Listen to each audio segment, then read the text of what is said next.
Hello and welcome to episode 14 of the Grove podcast. There's no game, unfortunately, to talk about or to moan about, really, about why we're doing so well and winning by 4, 5, 6 goals at a time. So instead, I'm joined by two lovely gentlemen who have been sent in questions from all different parts of the Arsenal supporting world, and we're going to do our best to answer them. On today's episode, I'm joined by Tabs, as usual. Good afternoon, everyone. Tabs, me and you have probably seen each other or spoke to each other more than we've seen our respective partners since you got back from America, right? So I don't know if that's a good thing or a bad thing. That's about right. But yes, I do get it in the ear occasionally, and unfortunately, a family get together didn't occur today, which freed me up today because that was a bit of a bone of contention. But no, that's all good. Yeah, and it freed you up to spend time with the lovely Cern as well, who joins us. How are you, mate? Hi again. Yeah, all good, thank you. Recovering. Looking forward to getting down to a game. I'm kind of sick of international breaks, but there we are. Yeah, just on your recovery, I'm sure a lot of listeners will be wondering, how is he getting on? Is he off the crutches yet? Will he make it in time to come to Bayern? What's the latest then? I'll be at Bayern regardless, but I think probably a week, maybe a little bit longer on crutches, and then from there I'll just got to just struggle through and get through. Obviously, got 9 to 12 months of physio to go, but as long as I'm off crutches, I'll be good. I think when I get to the Emirates, no doubt I'll be upper tier, but I'll use a lift. I'm not going to try and get through those awful stairs. It's like a good workout getting up to the upper tier, isn't it? Especially, and I don't know if the rumours are true, Cern, but especially if your quads are not firing. I mean, that's a rumour that's going around. So if your quads aren't firing, you won't be able to walk up those stairs, son. Yeah, you're right. I won't go into more detail about that. Right, without further ado, let's get started. So a massive thank you to people from the Grove, from Arsenal Scotland, and also Tabs, your friends who are not Arsenal fans, but just, we live rent-free in their heads for whatever reason, because our team's better than theirs. That's absolutely fine. So we have been sent questions from different people, and we're just going to go through them. We'll take it in turns to ask the questions, and I'll kick it off from one of, not a serious question, but kind of serious as well. It deserves talked about. And it's from Charles from the Grove. Charles, thank you so much for the feedback that you send us after every episode. It's bloody brilliant. So we really, really appreciate that. And Charles' question was, who has tried Bukayo Saka's sauce and what's the verdict?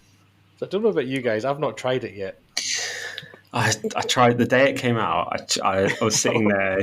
I was doing my physio, and I was like, I could murder a Nando. So I went on the app. I went to order it. You can't get the sauce, but at least not yet, or maybe you can now. But on the day, you couldn't order that sauce with anything, so this just wasn't there. So I haven't yet. My wife tried it.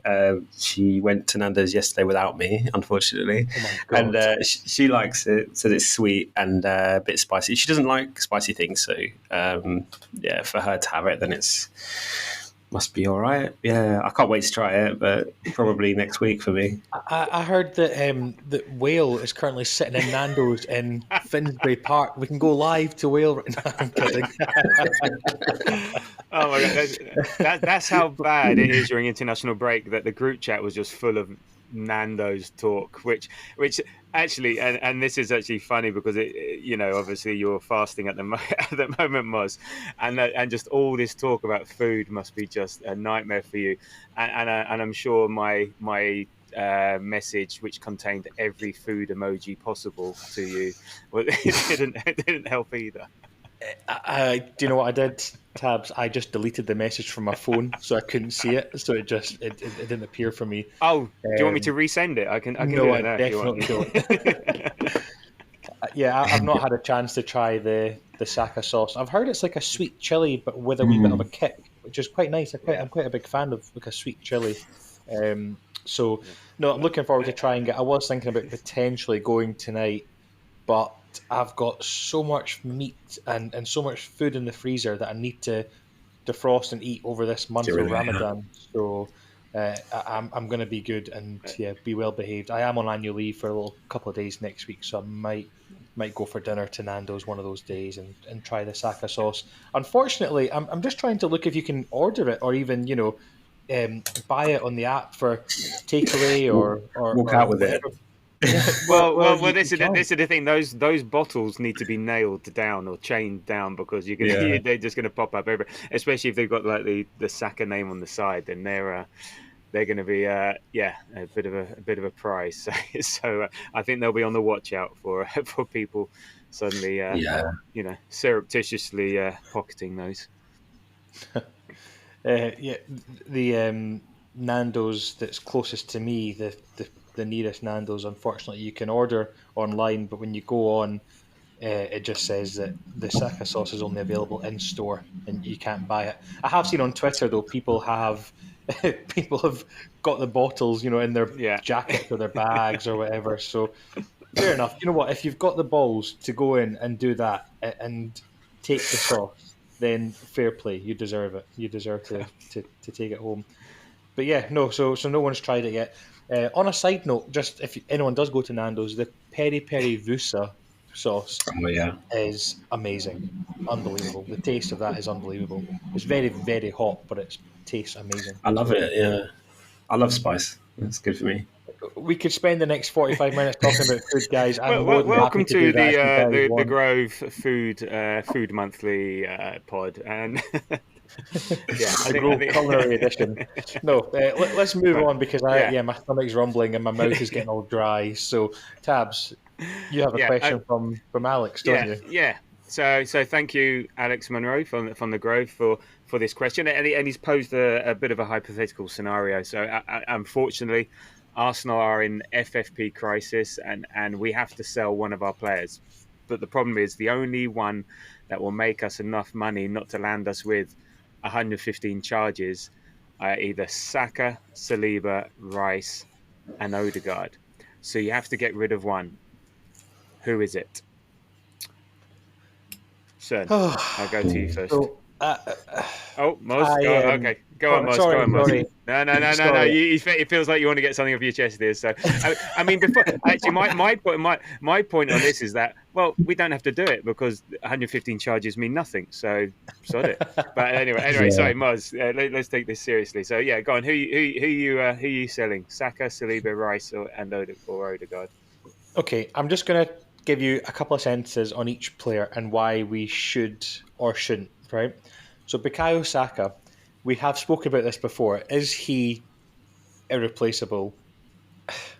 Some may say no, some may say yes. You all know what side of the fence I sit on.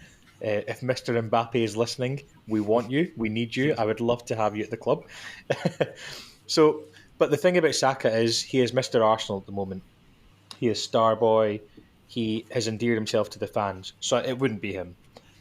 William Saliba, I mean, he is arguably the best, or one of the best defenders in world football at the moment. I'm really struggling to think of any defenders right now, and Liverpool fans can come at us with the Virgil van Dijk nonsense. That shite. It's really not true.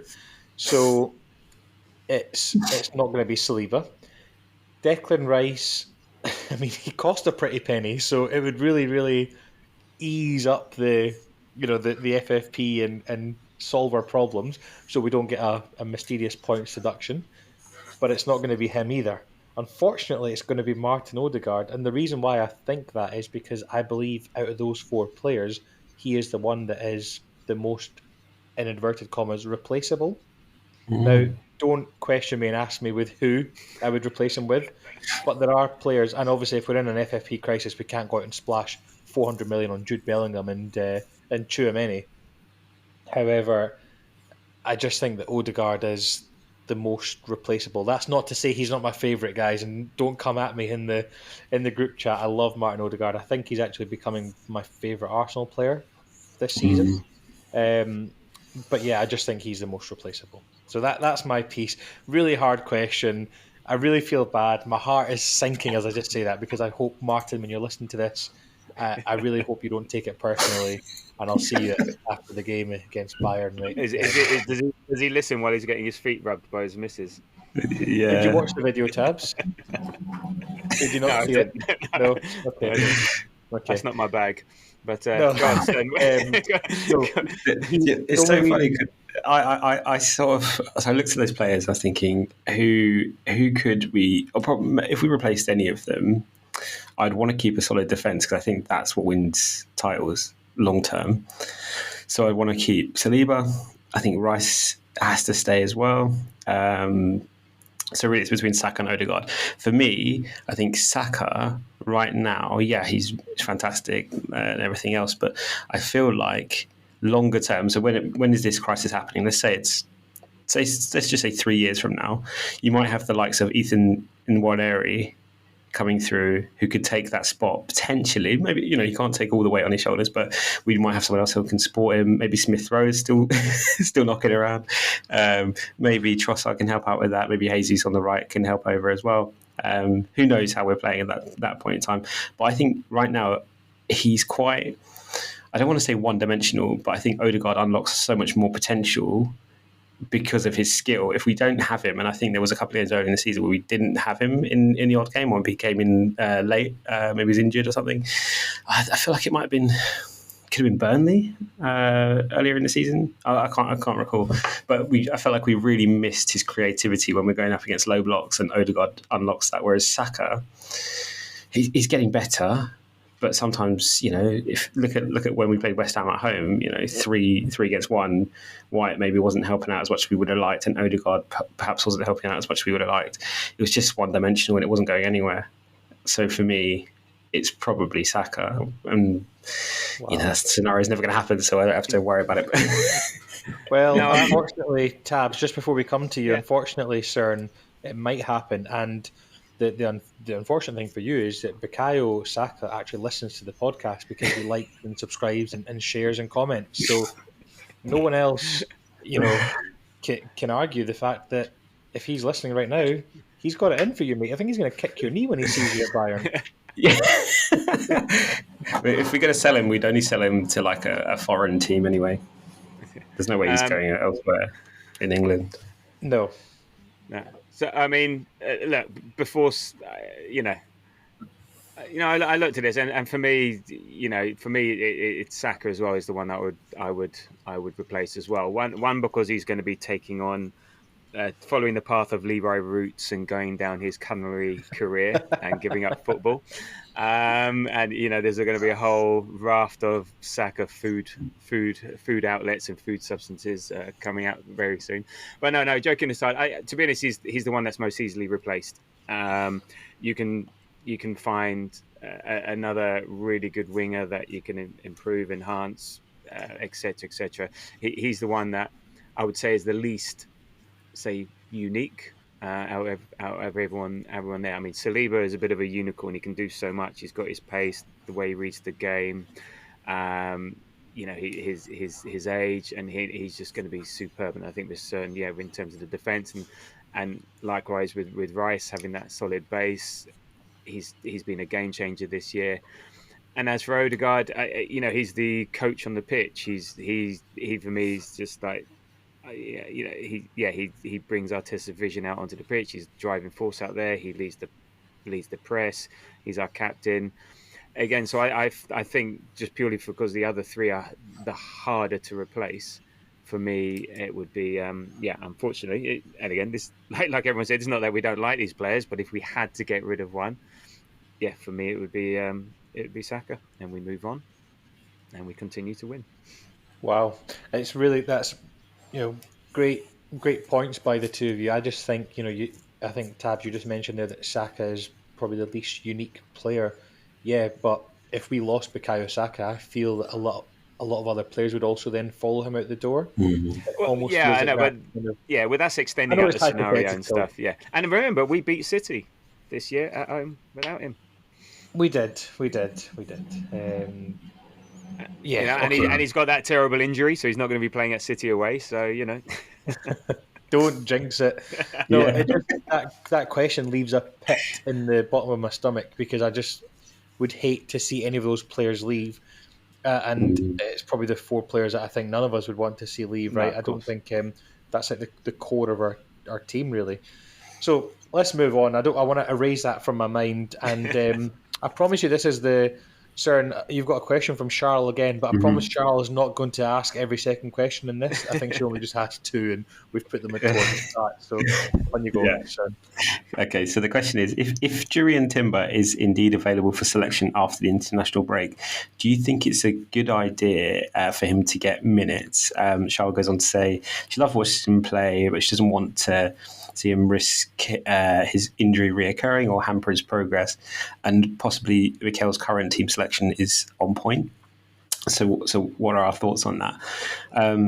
Tabs, if I come to you first, and I'll give my thoughts last. Yeah, I mean, I think for me, Timber is a break open in case of emergency scenario. We would give him minutes only if it was absolutely necessary, like we've had a whole raft of injuries, or if the game is won, and it'd be good to give him some minutes. That me for it. I think we've got enough cover. If Tomiyasu stays fit, we got Kivior, we got Zinchenko, we got Ben White. I think we've got enough cover on both sides, left and right. So for me, I would leave it. We're coming to a point where the team is so well drilled, know what they're doing, and stuff like that. So I think it'd be very hard to bring him in and to get him up and running and be part of that team. For me, and look, he will get injured for sure. Whenever you have this sort of reconstruction surgery and research surgery, and you're out for such a long time, you always get. I couldn't think of the word. You get other injuries related to being out for such a long time, other soft tissue injuries and things like that. Maybe not so severe, but it's sort of 2 steps forward, 1 step back until then you're fully onboarded. And actually, I think the timing of his comeback and then having the whole of the summer to recover means actually should be less of a chance of that at the beginning of next season. But for me, it's only in case of emergency should we be bringing him into the team. Yeah, I would echo that, and I don't know where Charles getting her sources from that if he's available after international break. I don't think he is. I think he's, from what I've read between the lines in terms of press conferences, I believe he's still a month away from. I mean, he's only just started training with the team, right? So normally it's about a 3-4 week period. So yeah, it's. I would agree with you, Tabs. I think he is, as you say, a break open in case of emergency kind of option, which I really love. I love that. Last year it was Cedric, this year it's or Rob Holding, and this year it's Jurriën Timber, which is quite a nice problem to have. Well, that's an upgrade at least. It is a huge upgrade. The only thing I would say though is I'm quite a selfish person, and I don't really think about if he's fine now, if he's kicking a ball on the training pitch, then he should be ready to go because he's a professional footballer. However, I wouldn't risk it. It would just be lovely to have him for. I don't know if you guys seen, but earlier on today there was the TV fixtures were announced, and it's not really looking that good for Arsenal. I think we play Villa at home, Bayern away, Wolves away, and Chelsea at home. Before then, we play Spurs, who have incidentally a 15-day break before playing us. Which is crazy. So we have 4 games where they have a 15-day break, and I don't know. I just feel that a player like Timber could, if we are carrying knocks, for example, in one of those games, for example, against like a Wolves away, and we're up 3-0, it just might be a really good time to bring him on, give Ben White some rest, or give Kivior or Zinchenko some rest, and then go from there. So yeah, that's my take. Yeah, I completely feel the same with both of you. The only way I see him getting minutes is in those games where if we have a comfortable lead, so the Luton maybe at home, Brighton away, maybe Wolves away. It's those sorts of games that maybe he'll get some minutes, and maybe we can use him later in the season. But there's no need to rush him. I did have I put a note down here. from years ago. Do you remember? There's a funny clip of you've probably seen it where Martin Keown needed one more appearance to get a winners medal for the league, and Ray Parlour starts warming up in front of him to wind him up to say he's not going to come on. Back then, I think there was only 3 subs allowed. So I was just thinking, how many games would Timber need to play? Pretty much, I think you need to play all of them, wouldn't he, to get a winners medal? Is it 10? So I think you have to play a minimum of 10 games. However, the club are given an extra X amount of medals to give to players who have played less than 10 that they can then hand out as they see fit. So you would think, the players who have played a couple of games like Timber, Smith Rowe, and that kind of thing will get it at the end of May when we win the league. Okay. Well, it's a gimme then. But no, I don't think he's going to get much time, unfortunately. But I think that's the right thing to do, isn't it? So we'll get him full strength. Maybe you can have a cameo in the Champions League final when we're 3-0 up. Yeah, God, and you're talking about gimmies. Okay, so yeah. Fair enough. Just on the interest of talking about fixture announcements, I feel like we should have a little break from the questions and just discuss that. I want to get your guys' thoughts if that's okay. Mm-hmm. And also I've just been texted a question as well from a good friend of mine who said, if I offered you 3 points against Man City on the 31st, but then we get knocked out of the Champions League by Bayern, would you take it? Yes or no? My answer is yes, I would, because I feel like, as we spoke about in the last episode, winning against Man City will probably mean that we go on to win the league. It's not a guarantee we would beat the team in the semi-final and the final to win the Champions League. So that was my thing. What were you guys? Yes or no to that? Is that so? If we didn't take that on, is there no chance of us getting 3 points in that scenario at City? Yeah, so it's only 3 points or getting through against Bayern. Wow. So it's strange because I historically I've always felt more stronger for the Champions League, but it's been 20 years for the league. So my heart says I'd want the 3 points, but probably my head would say we should stick it with the Champions League as well. I don't know. That's a really tough one. Let fate decide. Look at Tab. He's just looking into the distance. He's trying to calculate. It's horrible. Take the 3 points. Got it. Yeah, take the 3 points. Win the Champions League. Win the league. There we go. So, incidentally enough, he's put this poll on Twitter that's had about 250 votes, and it's currently 57% no, 43% yes. So 43% are saying take the 3 points, which is crazy. So we're in the minority. But it was just a random question. Very quickly, I just wanted to quickly mention the revised schedule that the Premier League have obviously put out today for the games in April. I don't know if you guys have had a chance to look at it. So our game against Wolves has been moved to 7:30 on a Saturday night, which is going to be tough for some of these Arsenal fans getting back to London after the game. Then our game against Chelsea now is on the Tuesday the 23rd. So we play Saturday, then Tuesday at 8:00. And then our game against, I was saying Spurs, wasn't it, has been moved now as well to the 28th of April. Mm-hmm. And that's at 2:00. However, I think it's going to be potentially moved to 12:30. So it's either 12:30 or 2, depending on Champions League games. So I'm not very happy with the schedule. I think it's good in a way that our players will just be ticking over and the games will come thick and fast. But it's just not. It's not great that we don't have a break. I think the main reason is Wolves unexpectedly getting knocked out by Coventry in the FA Cup. I think is kind of scuppered that. I think if they had got through, our game against them would have been postponed. So I don't know if you guys have any thoughts, if you've had a chance to look at it. I think that's better, though, because if it had been postponed, it would have been later and stuff. So it would have had to find a place. I mean, City are going to struggle. There's one place. They might have to play four games in like 8 days or something because they've got the semi and so on. So look, it is what it is. It's the price of success. We've got to do it. City have done it. Yeah, let's not worry about it. Let's just get on and deal with it. There's not a lot you can do. And the thing is, we've had it good since January. So we've had all our rest and recovery and so on. So we're not going to be going into this period fatigued and so on. So I think, yeah, bring it. A game every 3 days, and it's going to be fun. It's going to be so much fun. There's going to be just a lot going on. It's going to be intense. It's going to be up and down. But hey, we've had now 16 days without Arsenal, or we will do, and we're like, oh god, and it's going to be the opposite. It's like every 3 days, and it's going to be nuts. Hopefully every 3 days, because when we get through to the semi and the Champions League, so yeah. Yeah, I agree. I think it's been great. The momentum, tunnel vision. We just get. I think for me, having the breaks.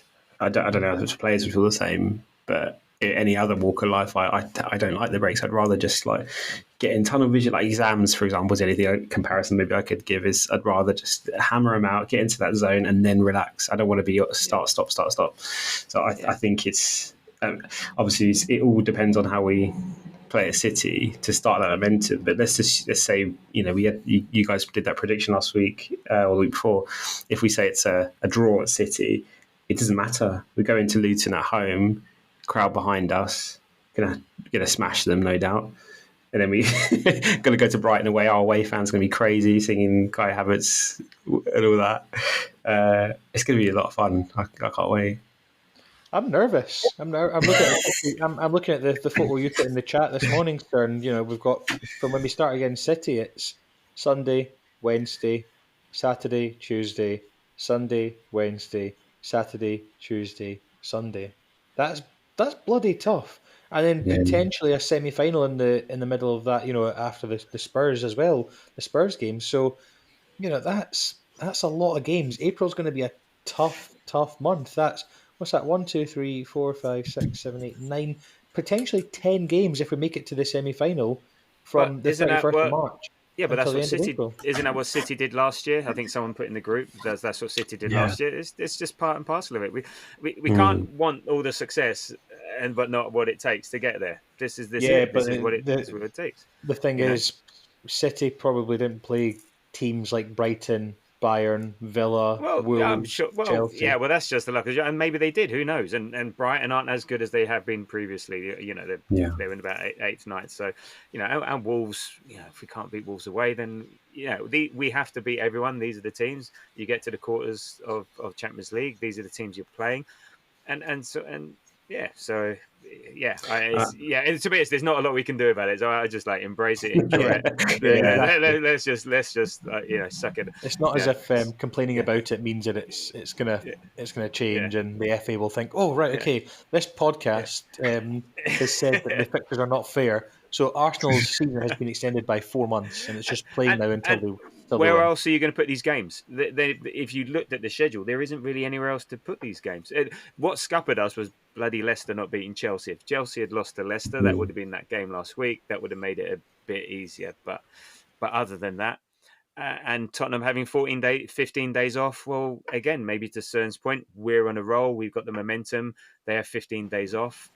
They could be take them a while to get going, especially if it's a 12:30 kickoff.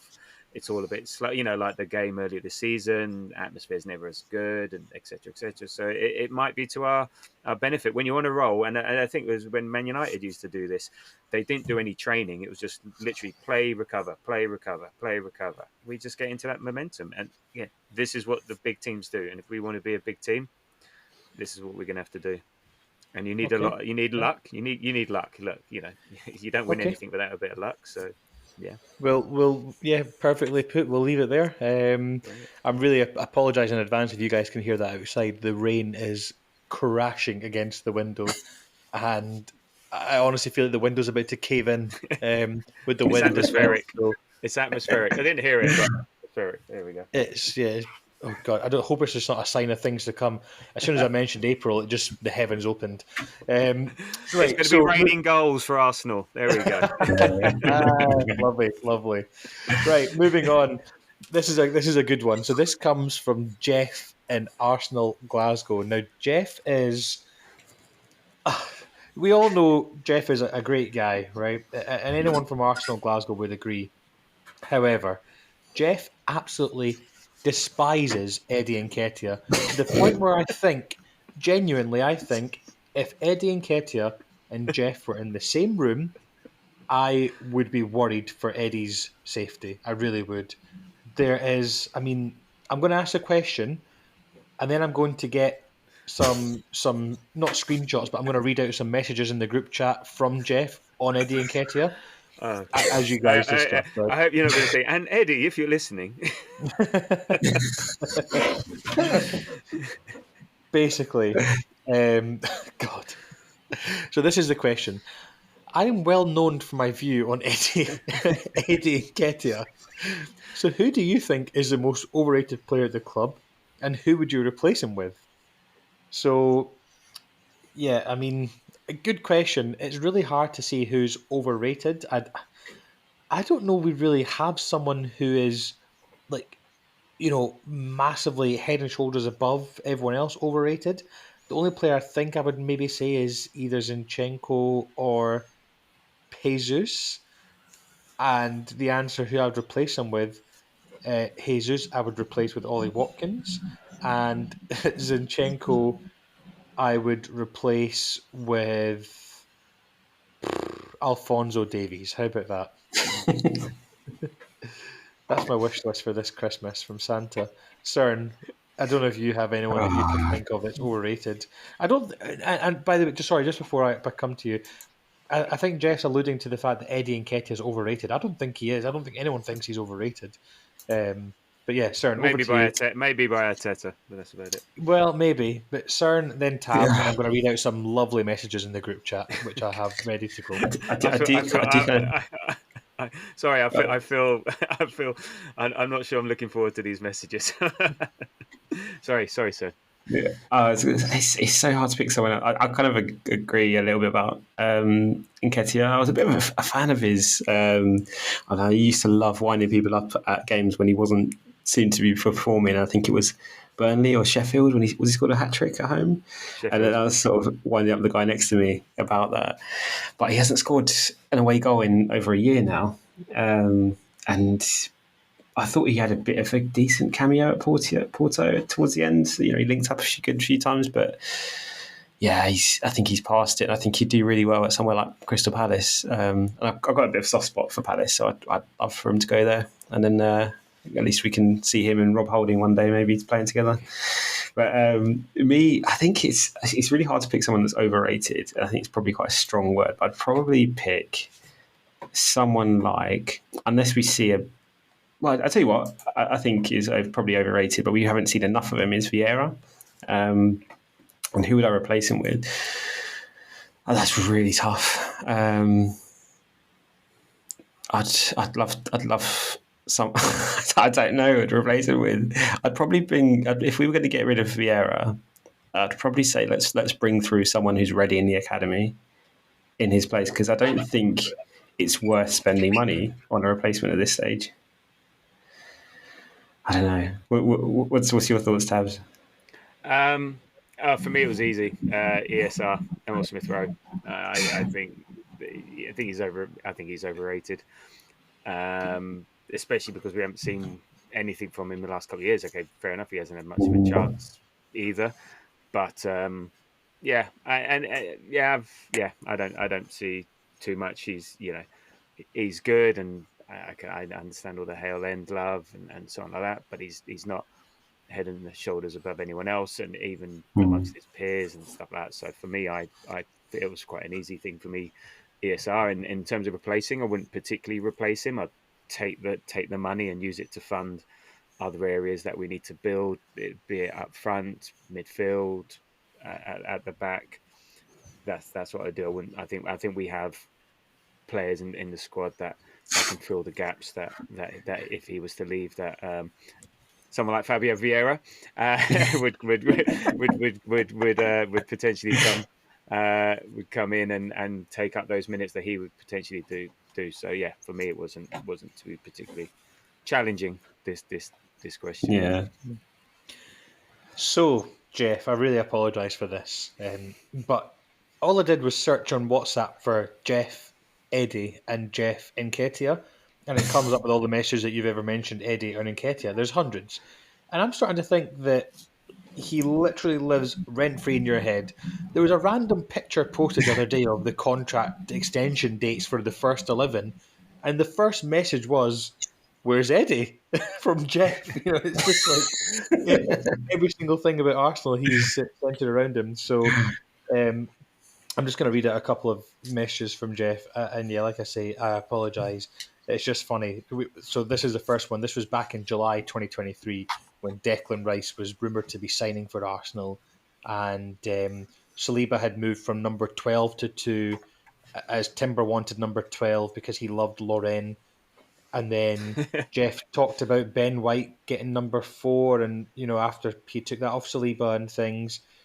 And then suddenly out of nowhere, someone else said Saliba wanted to. I think he gave up on the 4, blah, blah, blah. And then out of nowhere, Jeff says, I think Rice wants 14, so that means Nketiah can fuck off. Just, no one replied at all to that. And then a few other messages were sent. And again, Jeff wrote another message. Just show him it in a mirror and he'll think it's 41. Just tell Nketiah to fuck off. But I mean, no one was talking about it. It was hilarious. And then finally another message. It was this is August 2023. It's when the breaking news was Gabriel Jesus was going to miss the first few weeks of the Premier League season with a knee injury. You can just imagine what's going on in Jeff's head at the moment. When you see that notification pop up, you don't have any other striker. And then someone else said, I'd genuinely play Trossard at centre forward ahead of Nketiah. And Jeff wrote, I have an idea. Anyone but Nketiah. And the conversation kept going. He said, I'd rather have Cedric Suarez up top than Nketiah on the pitch. So, Jeff, you're more than welcome to come onto the Grove next week or whenever you want to try to justify if you want Cedric on instead of Nketiah. That is... that is hilarious. There's so many messages, but I won't embarrass you, Jeff. Thank you so much for your question. But when they say when someone protests too much about something, then it's the opposite. So maybe he's got a secret crush on Eddie, and he's just trying to hide it. I was thinking that because there was a couple of messages that he did write towards, maybe more recently as well. There was actually a goal that we scored that Eddie Nketiah assisted. And Jeff celebrated harder than anyone else apparently when that goal went in. So, I would scratch beneath the surface on that one. I've got a feeling there's more to it than meets the eye. Jeff and Eddie. Yeah. Anyway, sorry, I'm just staring into the distance of Jeff and his love affair with Eddie Nketiah.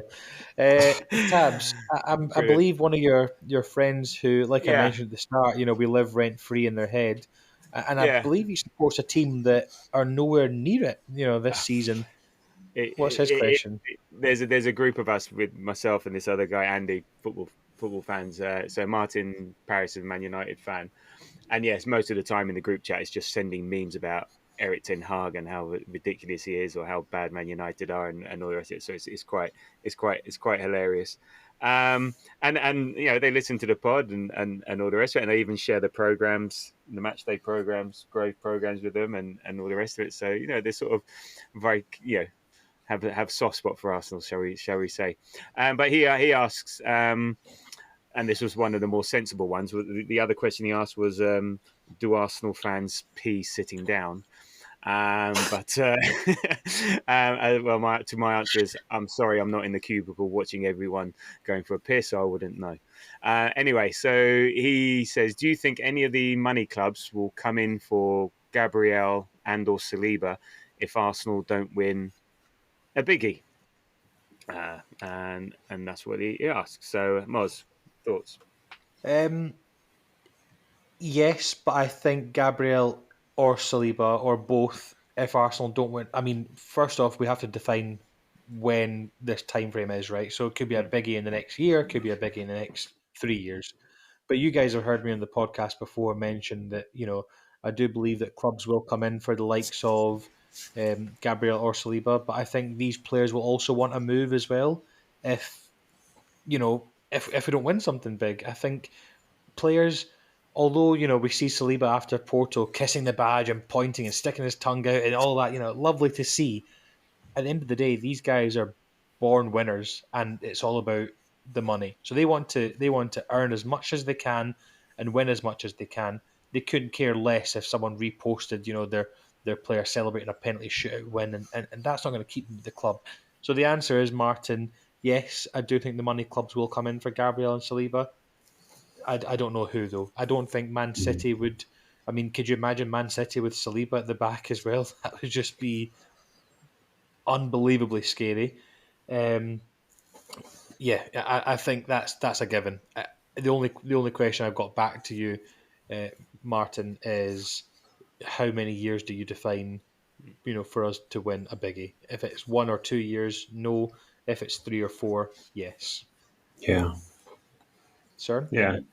Yeah, I think it's, long term, maybe. I don't see Gabriel or Saliba going somewhere else in England. I think they're probably Europe bound if they're one day going anywhere, or Saudi, somewhere a bit warmer than England. But I think it's also, there's so many variables. So Saudi, maybe in like 5-10 years, you hear all these rumours. I think it came out of Henderson's camp about their poor infrastructure in Saudi. So there's all the money, and then they only get average a couple of thousand attendees in their games. Do you really want to define your career on that? Maybe you do for the money. You can't blame them. But there's that. Obviously, the PSR, the FFP rules might be changing soon, and so there might be more cash in England. So maybe they would go in somewhere else in England.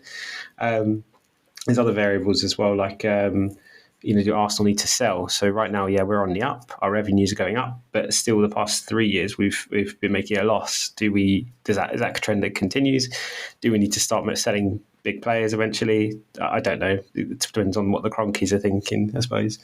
So they may come in the long term, but it really depends on how we're doing. If we continue to do well, it could work against us. If we do really well, they might think, "Wow, I've done everything at Arsenal. That's it. I'm off." I don't know. It's really tricky, but they're not. No one's irreplaceable. So I think we'd have to worry about it for the next 2-3 years at least. And by then we would have won the double treble anyway by then. So exactly. No, I'm in line with you. I said, look, they can try, but for now they're on good contracts, and we don't need to sell. And even if we don't win anything this year, which is, as I said, I think is the most likely scenario, but we are making clear progress, and there aren't actually many better teams in football at the moment to be playing for. Where you could have this much fun. I mean, they're loved, they play regularly, they're in a team playing fantastic football. They're part of one of the best defensive units in world football at the moment. And we are challenging. We are up there. We're quarterfinals of Champions League, top of the table, So no, in the near future, next year, 2 years, no. But when it comes up to contract renewal, and as we've said, if we haven't started to bring in the silverware, and I'm talking beyond Carabao Cup here, then I think and we're still proper big trophy list, then I think that's a different matter, and then that's where it starts to get complicated. And I think to your points about loving the club, kissing the badge and all the rest of it, we've seen that all before, and in the moment they're really happy, but a few years down the line they could come in. But they can try for now. It's not going to happen. Renewal time, that's where we'll be challenging, and as I say, we're going to be ready for it. The thing is, we're now better set up to be ready for that sort of thing. So I don't think we're going to be caught with our pants down like before. So someone leaves and then we're completely scuppered. We'll be having replacements lined up. Our scouting network will be on the lookout, saying, look, we know some of these players aren't going to stay here forever. Let's make sure we've got the replacements lined up. So that's where I think that would go. Yeah. Good question, to be honest. I quite like that one. It was good.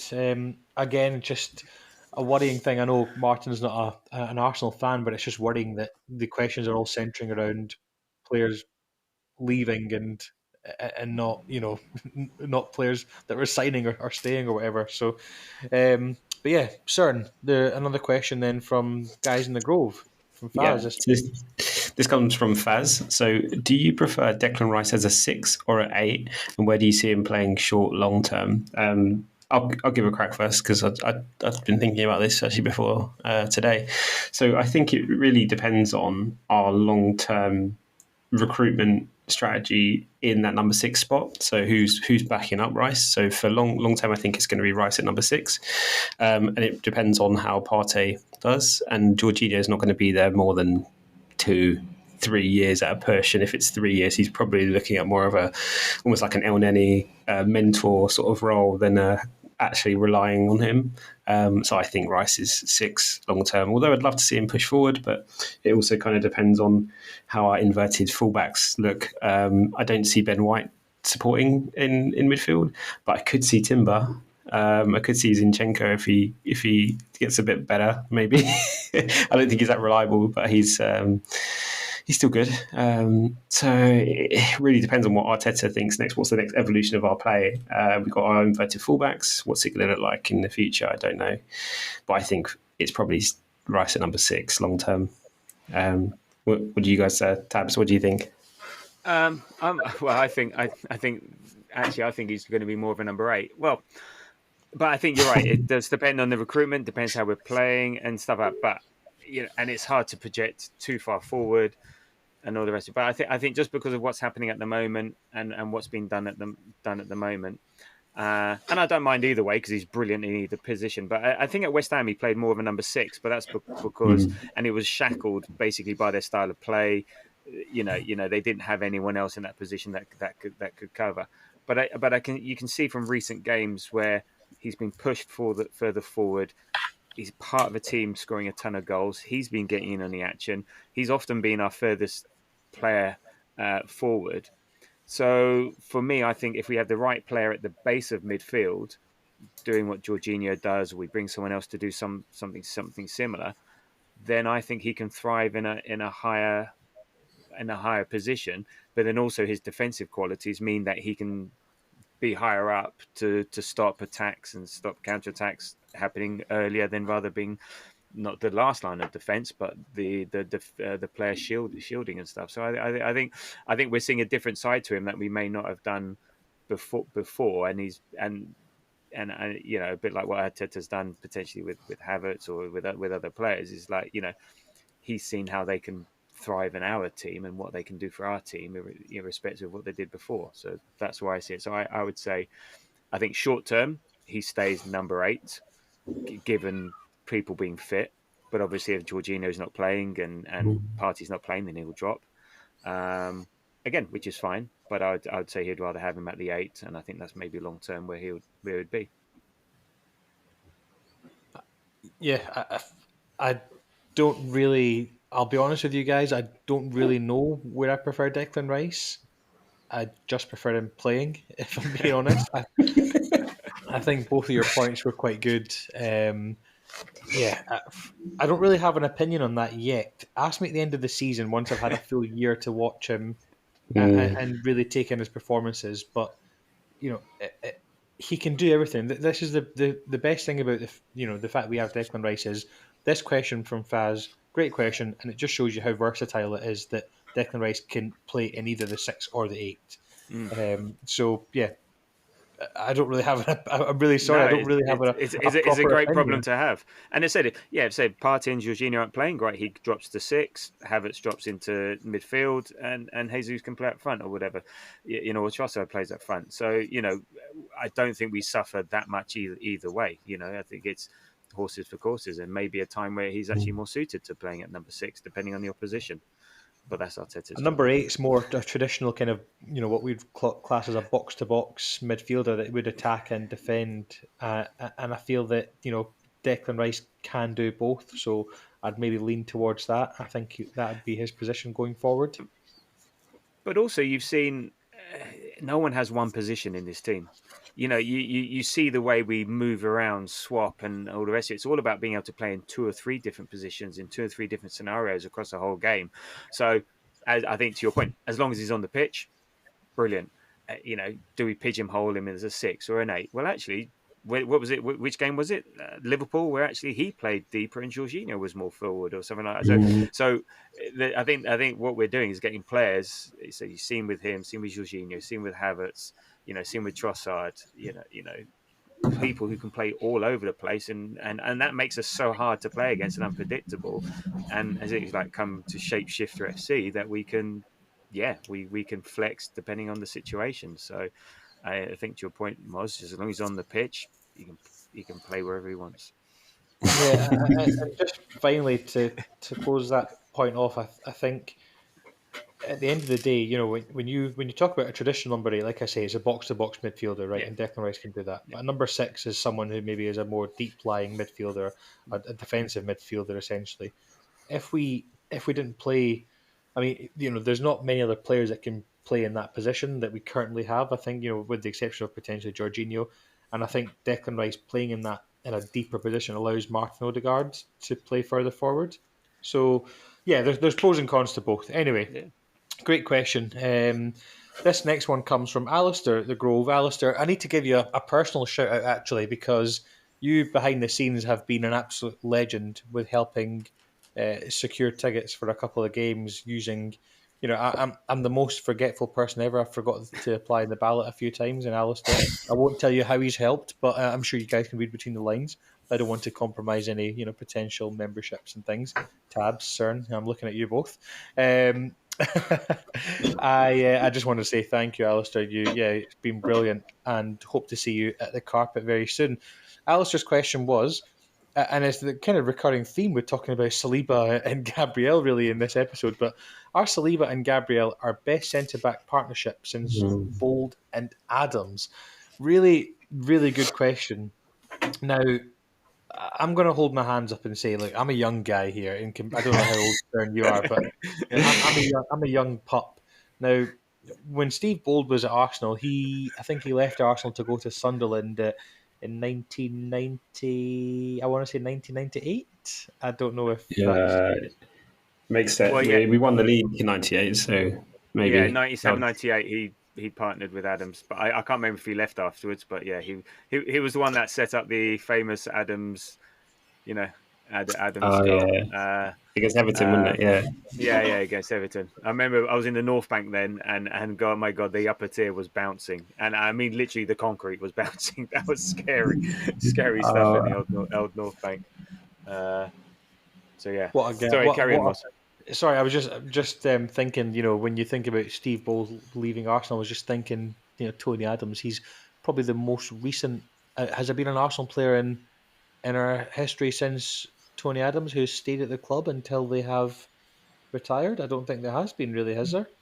I mean, Tony Adams was at Arsenal for the best part of, it was almost, I want to say probably 20 years plus. So, Lee Dixon, but no, maybe, but yeah. Yeah.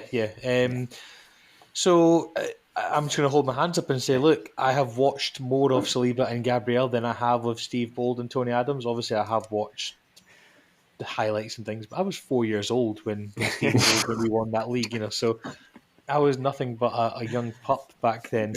So the question, luckily, Alistair has put since Bold and Adams, and the answer is yes. So I'm assuming he thought they were pretty good back in the late 90s. So since Bold and Adams, are Saliba and Gabriel our best centre-back pairing? Yes. Unless you're thinking about Mertesacker and Koscielny. No, I'm kidding. No. Yes, of course they are. There is no one that's come close. I was looking at it. Look, to be honest, it's hard to say because actually the role of the defender has changed so much over the last 30 years, 30 plus years. I mean, it's changed in the last 2-3 years what a defender does and what's expected and how they play. So, I would say in terms of overall footballing ability and skill, I would say, yes, they are better footballers, Saliba and Gabriel. But in terms of out and out defensive pairing and that's all you do, then they were pretty high up there, and they were like a phenomenal pairing and also English and they were like real blood and thunder types, so you can get right behind them and you love them, and then a bit of nastiness about them, and everyone loved Tony Adams and stuff, so there was a lot of love for those guys.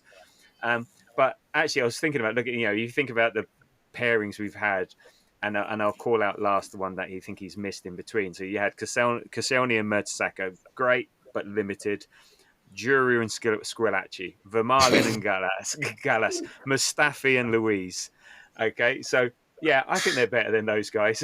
Is it fair to say? Yeah, But what he maybe not made was Torre and Campbell from the Invincible season. yeah, Oh yeah. They were they were amazing, and during the season they only let in 26 goals, and we've already let in 24 goals this season. I think Bolden Adams in the 97-98 season was 33 goals. But so they again, they were out and out defenders, solid, strong. You just would not beat them. They were fast, powerful. Could they do a crossfield 50-yard pass into the feet of Martinelli? No chance. But could you get past them and do their primary role of defending? They were solid. So it's a hard one to call, and I think maybe from Cern's look in his face, mentioning Torre and Campbell, maybe he was having similar thoughts yeah.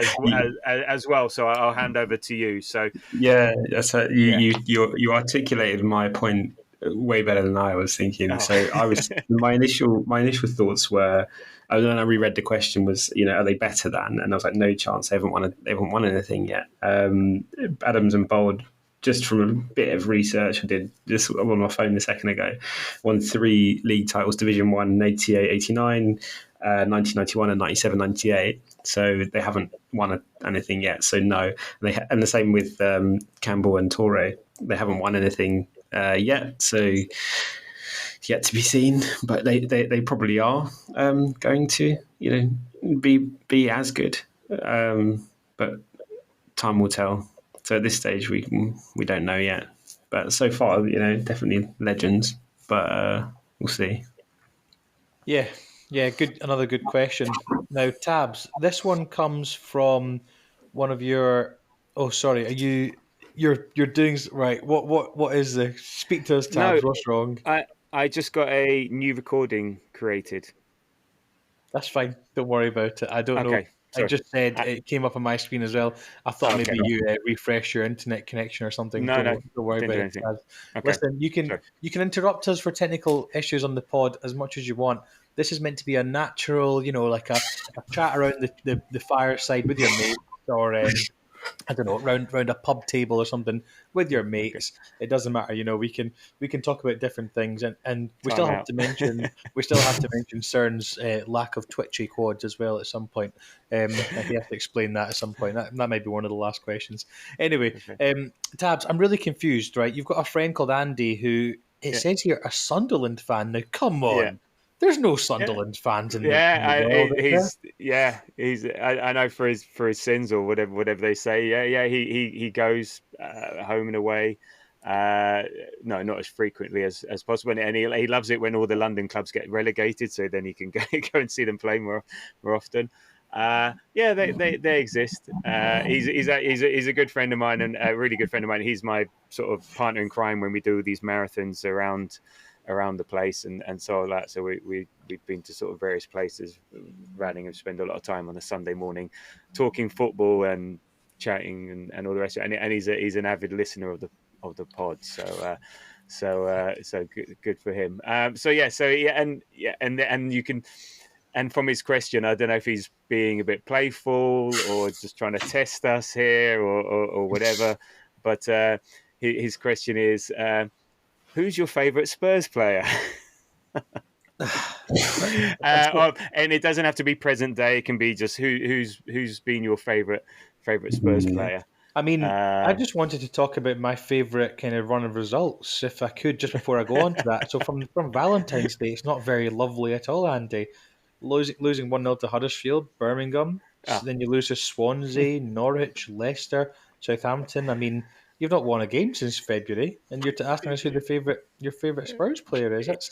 He's very well aware of their form isn't up to scratch, but I think they're not going down. They're not going up. I think he's just happy to be mid-table mediocrity in the championship. A lot of your friends he's suffered enough.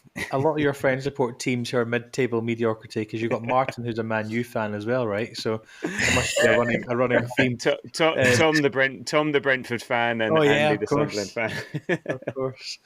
In terms of who my favourite Spurs player was or is, I'm just going to answer this. I know the politically correct answer will be, I don't have any favourite Spurs players.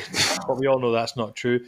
I would honestly take. I have two. I like Van de Ven, the centre back, and I quite like James Maddison as well. I was a little bit gutted that we never got not anymore, but I was at the time gutted we never signed or even attempted to go for James Maddison, the darts player. But yeah, certainly Van de Ven's the first player that comes to mind for me. I know he's quite injury prone. I think he's injured again just now, but he's returned a solid 7 point. I'm looking now on FOTMob, 7.3 across 18 games that he has played in the Premier League this season. So fair play, yeah. Van de Ven for me. Cern, what about yourself? Yeah, I like Madison, like Van de Ven, and I noticed you said in the question could he of any period, like any Spurs player of any period. So I'll say Sol Campbell. I was going to say that's exactly what I was thinking. Or Pat Jennings, don't care. Yeah, no, that was a good one. That was right. I begrudge if I'm going to do this properly, but yeah, I had the easy Sol Campbell, best Tottenham player ever. Begrudging it was Gary Lineker. I was a centre forward when I played, and so I really appreciated his ability to find space in the box, time his runs, score a ton of goals. He was a master at just arriving at the right time and being in the right place at the right time. He didn't have huge pace. He didn't have much skill outside the box, but inside the box, he was pretty good. So yeah, if I had to answer the question properly, then I would say Gary Lineker would be my one. Nice. Thank you for the question, Andy. I hope Sunderland managed to make a late push for the playoffs. I don't know if it's still in the cards for them, but in that league, you just win 2 games, and all of a sudden you're top of the league. And if you lose 2 games, you're bottom of the league. So anything can happen. It's quite an exciting. Just on that, you're saying that, Tabs. I don't know if you guys follow the Championship or if you've seen the league table, but the bottom teams. I mean, with the exception of Rotherham, who are on 20 points. The team 23rd, Sheffield Wednesday, have 38 points, and then the team 15th, Swansea, have 46. So it's only separated by 8 points. In fact, it's only separated by 10 points from 12th down to 23rd, which is nuts. Crazy. Wow. So Sunderland could either get promoted or relegated this season. In equal measures. But yeah, penultimate question comes from... sorry, I hope you don't mind if we swap questions, and I'll ask this one, and then you can ask the last if that's okay. Mm-hmm. Just because this one comes from Ryan, Arsenal Edinburgh. Now, Ryan's another kind of controversial dude, in the Arsenal Edinburgh chat. He's got some choice opinions. He wouldn't swap Saka for Mbappe, which is fine. A lot of players won't, but there's been a few back and forwards in the chat with opinions. I quite like it. Ryan actually lives, I believe, in Australia as well. So he sent in a question. I don't know why I mentioned that because it's nothing to do with Australia. But of all the Arsenal players, which would you be most confident in saving you from a burning building? Now, I was thinking about this last night and driving home from playing football. Funnily enough, I was just thinking who would save me in a burning building, and the first player that comes to mind for me would be David Raya because he's got the safest pair of hands ever. I would be so confident that David Raya would pick me up and he wouldn't drop me, and he would wait until there was an opening, and then he would let me go. And that's exactly my answer, David Raya. Tabs, I see you kind of nodding your head. I think I said, Raya will catch you when jumping out of a burning building. So I had him. If I had to choose someone else, I don't know. I make Gabriel because he's just so gnarly. He wouldn't give a shit. Would just run in there, just knock out anything out of the way, bang down doors, just grab you, run out, and just like wouldn't bother him. Wouldn't bother him in the slightest. So I think he would have the sort of the cojones, shall we say, just to run into a burning building and rescue you. Yeah, okay. I think I'm in agreement with Gabriel. You could just imagine him, think of one of his tussles he's had with like Callum Wilson, but he's kicking down your door, going.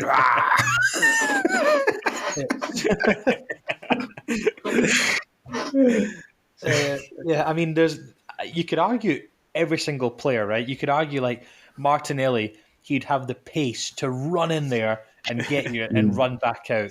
You could I don't know, argue, but he'd drop you or he'd knock you to one side or something. He'd have to go back, keep going back and forth, back and forth. Yeah, he would not do it in a he'd straight just line. pick you up and volley you out the window. Then you could also make an argument for Declan Rice, so cool, calm, composed, and thinks about things instead of doing them irrationally. So yeah, there's loads of different players. I'm just hopeful that will never be an issue. I mean, I'm hopeful that will never ever be a real life scenario. And then the final question of the pod comes from Sasha. And before you read this question out, I just want everyone to think: is he asking this because this is potentially happening for him? So let's see, Cern. What was Sasha's question? So Sasha asks, have any of you dated a Spurs fan before? That just sounds like we're the agony ants, and he's like wrote in a message for the Grove newsletter. Help. Loose women. A Spurs fan. Dear the Grove, I'm going on a date with a Spurs fan next week, and that kind of thing.